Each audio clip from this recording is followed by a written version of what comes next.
Chapter 16.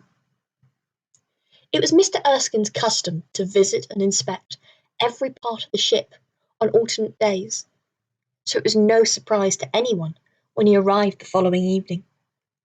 The boys were eating their supper at one table, and Mr. Torse and his team of seamen were at the other. Everyone scrambled to their feet, pulled on their forelocks respectfully as the first lieutenant entered. "Captain's compliments, Mr. Torse, and would you report to him after supper? He has some instructions concerning tomorrow's gun drill." "Aye, aye, sir," said Mr. Torse, his face blank. John suppressed the desire to dig Kit in the ribs. "What are you gaping at, you perch full of gannets?" Mr. Torse barked across at the boys. "Sit down, finish your porridge, for I tips it overboard for the sharks." He disappeared soon after. When he came back, supper was over. Tom and John, tired out after their day's work, were yawning over a game of draughts. Kit was reading in a corner, and Davy, with clumsy fingers, was trying to mend a rent in his jacket. Mr. Torse paused by the table. "Tom," he said, "have you worked out those calculations I sent you yesterday?" Tom jumped to his feet. "No, sir, I'm sorry. I forgot, sir." "You forgot?" "I did, sir." Mr. Torse swept the draft pieces off the board. "If," he said, with an awful frown, "you show yourself unfit to learn the noble arts pertaining to good seamanship, I shall be obliged to set you as a servant to an officer, as I did to Nate Claypole. Nate would happily give up his position to you. I make no doubt of it at all." Tom's face paled under his freckles. He darted across to his chest and began to fumble about in it. John watched him, but turned. He felt a small pressure on his shoulder. Mr. Torse was already moving back away from the table, but the booklet could now be seen, half hidden under the drafts board. Casually, John picked it up and tucked it inside his jacket. He put the drafts pieces away in the box and took them across to Tom. "Best put these away now, then," he said. Tom was anxiously scanning the pages he had withdrawn from his chest. "Mathematics, it's all Greek to me," he said with disgust. "How's a body supposed to fathom the likes of this?" He held out a blotched and crumpled scrawl. "It's not so difficult," said John. "I'll help you with it, if you like." He went across to the stack of cutlass cases and retrieved the satchel from its hiding place behind them. Then he returned to Kit's chest, where he took out his own neat mathematical workings. He slid his mother's letter out of the satchel and stowed it safely in Kit's chest, and slipped the sheets of calculations and the booklet into the satchel. She carried across and laid openly on the table. Tom's head was already bent anxiously over his work. "It's like this," John said, looking over to look at Tom's page. "You have to calculate the angle of the gun's elevation and the distance to the target. Do you see?" "No, I don't," Tom said. Patiently, John explained again. His inner voice was saying, "Come on, Nate, come now." Nearly an hour had passed. Soon the bell would sound, and the order to fetch down the hammocks would be piped round the ship. John had almost given up hope of Nate, when Tom, whose mind had been flagging, looked up and crowed, "Why, it's Ratty! What are you after this time, rat-face?" Nate slid in through the canvas screen. "Just came down for a bit, didn't I? To get away from him," he began. Then he saw the satchel lying on the table.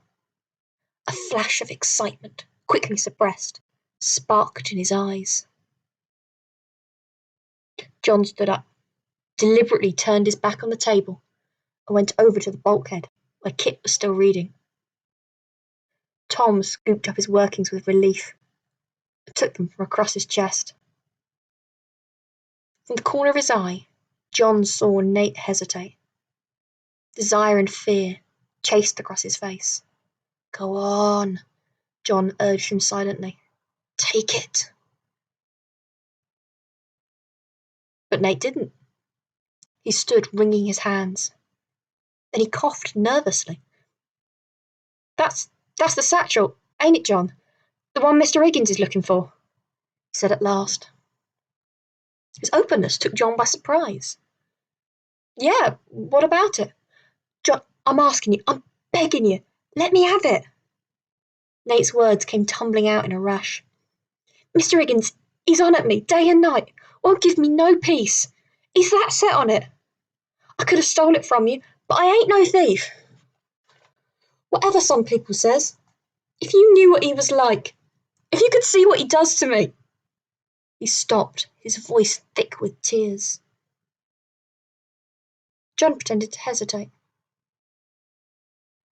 "Why don't you just let him have it, John?" came Kit's voice from the shadows. "You said yourself, there's nothing in it." "I'll make it up to you. I don't know how, but I will, I promise." John shrugged. "I don't want that old thing anyway," he said, trying to sound somewhat reluctant. "I just wish I understood what it was all about. What can Mr. Higgins possibly want it for?" "He thinks there's something in it," Nat said, his narrow face relaxing into a rare smile. "Something as it's going to make him rich." John laughed. "He must be crazy. If there were riches in it, what would I be doing on board this ship?" "He is crazy. That's what I keep telling you," insisted Nate. He sidled up to the table, grabbed the satchel, and clutched it to his chest. "You don't know how much this means to me, John. I won't forget. Saved my life, you have." A moment later, he was gone. As John turned to hide his smile of triumph, he saw that Mr. Torse was watching him. The master gunner dropped one eyelid in a solemn wink, then got up and left. The bell sounded.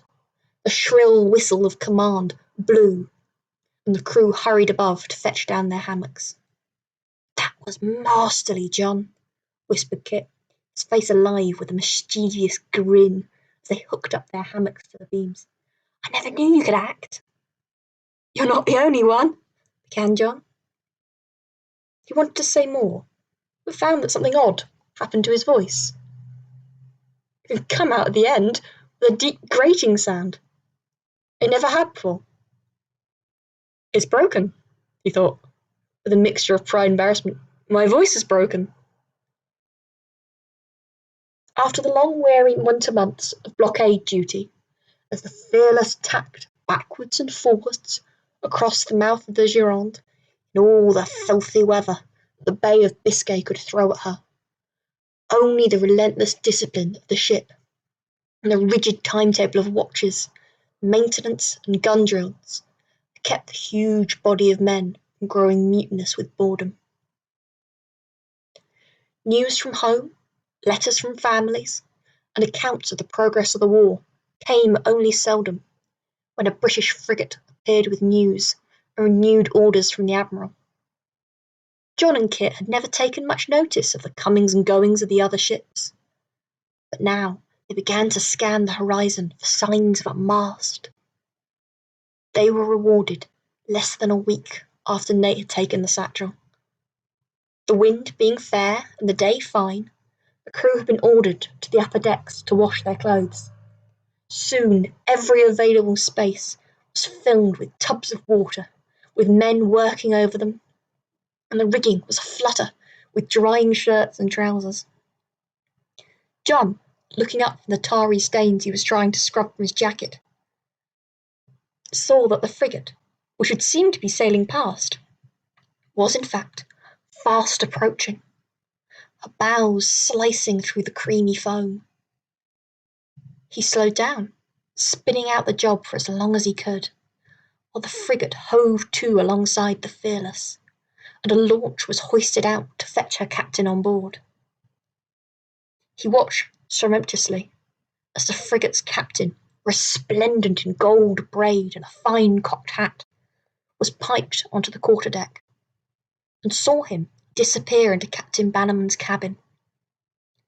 He emerged shortly after, a bundle of letters and papers under his arm, and was soon rowed back to his own ship.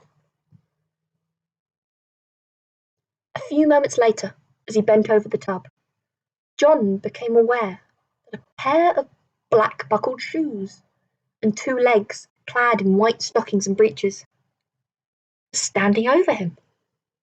He looked up into the face of Mr. Erskine. "Well done, boy. Keep scrubbing. Cleanliness for the health and good seamanship, eh?" "Yes, sir." Mr. Erskine seemed about to move on, but stopped and said, "Do you take an interest in natural history, John?" Not much, sir." "You should. The habits of birds, for example, are instructive for us all.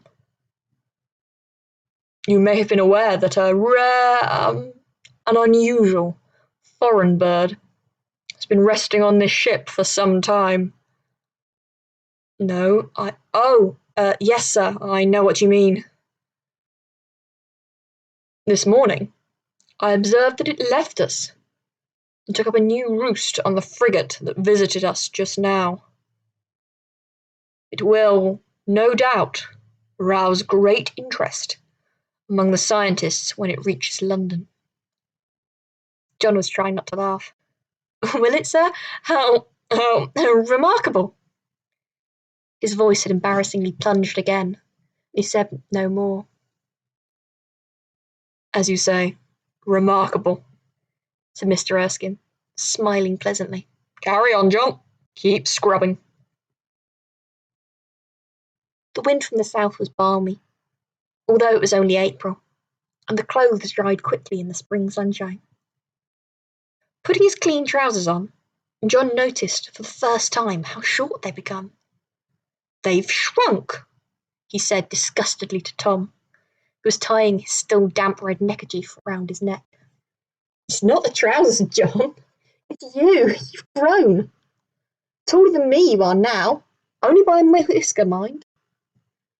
It's true, thought John. He shinnied up the ratlins, helped take in a reef, at the command of the boatswain's whistle.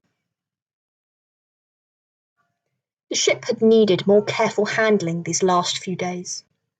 The long, straight, flat coast of southwest France, with its endless silvery beaches and low sand dunes, had been a mile or so away, as the Fearless had stood well out to sea. Now, though, Captain Bannerman was risking her in the treacherous shoals and sandbanks nearer into the shore.